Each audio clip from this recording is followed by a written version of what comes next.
Hello दोस्तों, आप सभी का स्वागत है मेरे इस चैनल में। तो कहानी की शुरुआत वहीं से होती है जहां मेन कैरेक्टर अपना बता रहा होता है कि मुझे मार्शल आर्ट को याद करने की ज़रूरत है, बस मैं इसे अपने दिमाग में बैठा कर रख सकता हूं। मुझे बस इसे याद रखने की ज़रूरत है, मुझे इसे सीखने की ज़रूरत नहीं है। मैं अपने इसी परफेक्ट मेमोरी के कारण ही जीनियस कहलाता था। यहाँ तक कि बैटल फील्ड में भी मैं इसी परफेक्ट मेमोरी के कारण ही मैं आसानी से सर्वाइव कर पाया, जहाँ मैं कमांडर्स के मार्शल आर्ट को सीखता था और उसे रेप्लिकेट करता था बार बार। इसके बाद सियोलपुंग ने इसे नाम दे दिया मेमोराइजेशन फोटोग्राफिक मेमोरी। मैं जो भी यहाँ देखूंगा सब मेरे दिमाग में बैठ जाएगा, चाहे वो कुछ भी क्यों ना हो। मैं यह जरूर इंश्योर करूंगा कि कोई भी वेस्ट ना हो, सभी मेरे दिमाग में आ जाए। तो सबसे पहले स्टार्ट करते हैं अल्टीमेट प्राइमोडियल यूनिटी से, जिसे मेरे फादर ने मुझे सिखाया है, और द 13 सिनो स्वॉर्ड जो हमारे क्लैन का सीक्रेट आर्ट है, उसे भी शुरुआत करते हैं। फिर कुछ समय के बाद दिखाया जाता है जहाँ मेन कैरेक्टर लेटा हुआ होता है और मन में कहता है, अरे ऐसा लग रहा है कि मैं मरने वाला हूँ, मैं इससे ज्यादा हैंडल नहीं कर सकता। मैंने जितना कर सकता था उतना मैंने पूरा अपने दिमाग में भर लिया है, लेकिन मुझे अभी तक नहीं पता चला कि 13 स्वॉर्ड होता क्या है। यहाँ तक कि उसका मतलब भी नहीं पता चला। शायद मुझे पहले फ्रेश एयर लेने की जरूरत है। फिर सीन शिफ्ट होता है और मेन कैरेक्टर को दिखाया जाता है जो पेड़ के नीचे लेटा हुआ होता है और बोलता है कि ऐसा लग रहा है कि मैं मरूंगा, और अपने मन में कहता है क्या मुझे यहाँ रुक जाना चाहिए।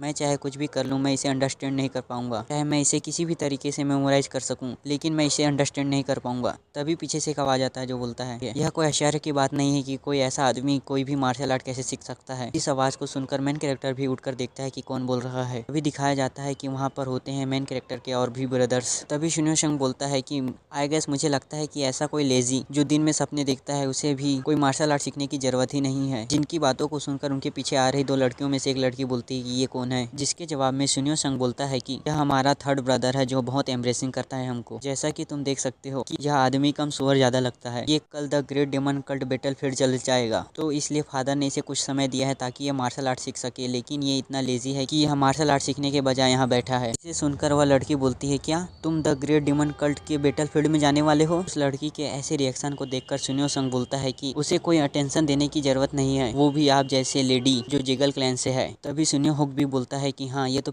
इसमें और सुअर में कोई अंतर दिख भी नहीं रहा है। तो शिन्यो जी भी बोलता है कि हाँ, इसने क्राइम किया था, इस वजह से इसे बैटल फील्ड भेजा जा रहा है ताकि अपने क्राइम का पनिशमेंट पा सके। इन सब की बातों को देखकर मेन कैरेक्टर भी अपने मन में बोलता है, क्या जिगल, क्या यही वही जिगल है जिसे द हेवनली विजडम स्वॉर्ड पिक जिगल सियोल कहा जाता था। द स्वॉर्ड जीनियस जो सडनली अपेयर हो गया था जिगल क्लैन में, जो मार्शल आर्ट में ज्यादा सक्सेस नहीं हो पाई। जैसा कि मैंने पहले सुना था, ये बहुत सारे क्लैन का टूर ले रही है ताकि एक्सपीरियंस पा सके, और शायद इसी वजह से ही हमारे क्लैन में आई है ताकि इसे एक्सपीरियंस मिल सके। भी शिन्यो जी सामने आते हुए बोलता है मेन कैरेक्टर से, ब्रदर ऐसा लगता है तुम्हारा लक काम नहीं कर रहा मार्शल आर्ट सीखने के लिए। तुम पेट्रियाज के एक्सक्लूसिव लाइब्रेरी में इंटर तो हो गए हो, चलो देखते हैं तुमने कितना इंप्रूव किए हो। जिसे सुनकर मेन कैरेक्टर बोलता है कि क्या एक दिन में मार्शल आर्ट सीखने से क्या ही बदल जाएगा, मैं बस पूरा जोर लगा रहा हूँ ताकि मैं थोड़ा बहुत सीख सकूं। अब मुझे ऐसा लगता है मुझे अंदर चला जाना चाहिए। जिसे सुनने के साथ ही शिन्यो जी मेन कैरेक्टर पर अटैक कर देता है, जिसके अटैक को मेन कैरेक्टर आसानी से अपने लेफ्ट हाथ से रोक लेता है, जिसे देखकर शिन्यो जी भी चौंक जाता है। तभी मेन कैरेक्टर अपने मन में कहता है कि ये बहुत हर्ट कर रहा है जस्ट बिकॉज मैंने इसके सिंगल पंच को ब्लॉक किया है। मुझे ऐसा लगता है कि मुझे इस बॉडी के बारे में पहले कुछ करने की जरूरत है। जिनकी इन दोनों हरकतों को देखते हुए शिन्यो संग बोलता है कि हाँ हाँ हाँ जी, तुम्हारे पंच को इसने आसानी से ब्लॉक कर दिया, वो भी इस फैटी के द्वारा। ऐसा नहीं लगता कि तुम्हारा पंच बहुत स्लो हो गया है। तो शिन्यो हुक भी बोलता है, हाँ ऐसा लगता है इस पिग के लीव करने के बाद अब ब्रदर जी भी इस सेम के टाइटल को इनहेरिट करने वाले हैं ताकि हमारे क्लैन को और सेम कर सके। जिन बातों को सुनकर भी शिन्यो जी और भी गुस्सा आ जाता है और मेन कैरेक्टर पर अटैक करने जाता है, जहाँ शिन्यो जी मेन कैरेक्टर पर बहुत सारे मुक्कों की बरसात कर देता है। इनके इन सभी अटैक को मेन कैरेक्टर बड़ी मुश्किलों से रोक रहा होता है। तभी मेन कैरेक्टर अपने मन में कहता है, ये क्या हो रहा है, मैं इसके सभी मुंह को पहली बार देख रहा हूँ, लेकिन मुझे ऐसा क्यों लग रहा है कि मैं इसे कभी न देख चुका हूँ।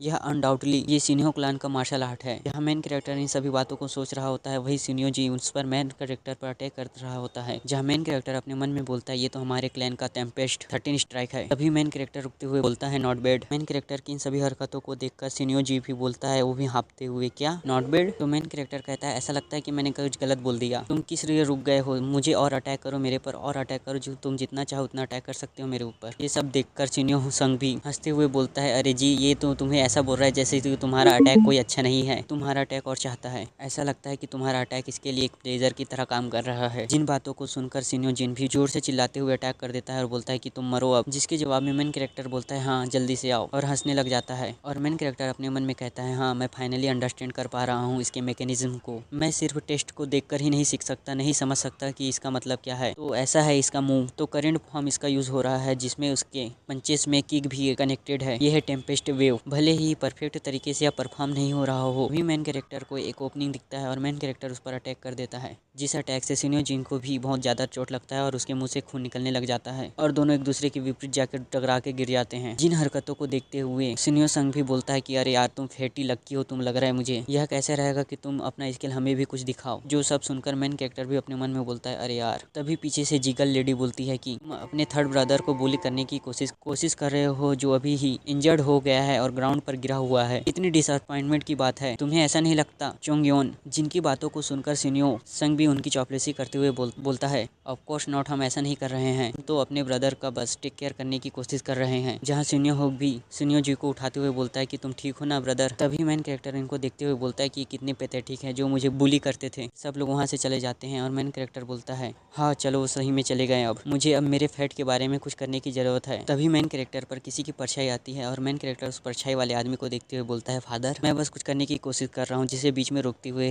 उसके फादर बोलते हैं गुड वर्क जिन, और मैं तुम पर प्राउड हूँ। क्या यह तुम जानते हो कि मैंने 4 मैरिज किए, लेकिन उनमें से एक ही मेरी मर्जी से हुआ था, जो मेरी चॉइस के द्वारा हुआ गया था। ऐसा लगता था कि मैंने प्लान के लिए बहुत ज़्यादा कर लिया है, लेकिन अब मैं श्योर नहीं हूँ। जिन बातों को छोड़ते हुए उसके फादर बोलते हैं क्या तुमने 13 स्वॉर्ड सिन्यो फैमिली के मार्शल आर्ट टेस्ट को रीड कर लिया है? तो मेन कैरेक्टर बोलता है कि हाँ मैंने यह कर लिया। फिर फैमिली के हेड बोलते हैं मैं अभी कुछ स्वॉर्ड ट्रेनिंग करने जा रहा हूँ, जो मैंने बहुत दिनों से किया नहीं है, तुम थोड़ी देर के लिए रेस्ट करो, फिर उसके बाद चले जाना। फिर मेन कैरेक्टर के पिताजी यानी कि उसके फादर या फिर जो बोलना चाहो फैमिली के हेड अपना स्वॉर्ड ट्रेनिंग करने लग जाते हैं, जहाँ बहुत सही तरीके से स्वॉर्ड ट्रेनिंग कर रहे होते हैं। जहाँ मेन कैरेक्टर बोलता है कि ऐसा लग रहा है यह तो 13 सिन्यो स्वॉर्ड है, जो फर्स्ट फॉर्म से 13 फॉर्म की ओर, फिर से 13 फॉर्म से फर्स्ट फॉर्म की ओर जा रहा है, लेकिन वो भी बहुत फास्ट तरीके से। मैं यह देख सकता हूँ कि वे मुझे 13 सिन्यो स्वॉर्ड के अलग अलग फॉर्म को दिखा रहे हैं, वो भी मेरे भले के लिए। फिर सीन शिफ्ट होता है और मेन कैरेक्टर को दिखाया जाता है जो फिर से लाइब्रेरी में आके बैठ गया होता है और बहुत सारे मार्शल आर्ट के बुक्स को रीड कर रहा होता है। जहाँ मेन कैरेक्टर अपने मन में बोलता है कि मैंने अपने एंसेस्टर द्वारा लिखी गई डायरी को पूरे पढ़कर फिनिश कर चुका हूँ। मुझे ऐसा बिलीव हो रहा है कि इन सब को समझने के लिए कुछ सीक्रेट उनके द्वारा छोड़ी गई होगी, पर मैं इसे अपने द्वारा कंपेयर नहीं कर सकता। जो भी फॉर्म है वो अपने आप में ही बहुत ज्यादा हार्ड है, जिसे समझना बहुत ज्यादा मुश्किल है। फिर मेन कैरेक्टर एक डायरी को रखते हुए कुछ देखता है, जहाँ उस डायरी को छूते हुए बोलता है यहाँ तो कुछ ऑफ लग रहा है, ऐसा लगता है कि इसका कवर बाकी डायरीज से ज्यादा मोटा लग रहा है। तभी मेन कैरेक्टर एक कवर के बीच से फाड़ते हुए कहता है अरे यहाँ तो कुछ है, यह तो एक्सप्लेनेशन है, वो भी फॉर्म्स का। शायद यह कुछ नया फॉर्म है, शायद ये 14th फॉर्म है और इसके बाजू में कुछ और फॉर्म भी है, शायद ये 15th फॉर्म होगा। क्या ऐसा हो सकता है? दोस्तों यही चैप्टर खत्म होता है। आगे की कहानी जानने के लिए हमारे चैनल को सब्सक्राइब और इस वीडियो को लाइक जरूर करें।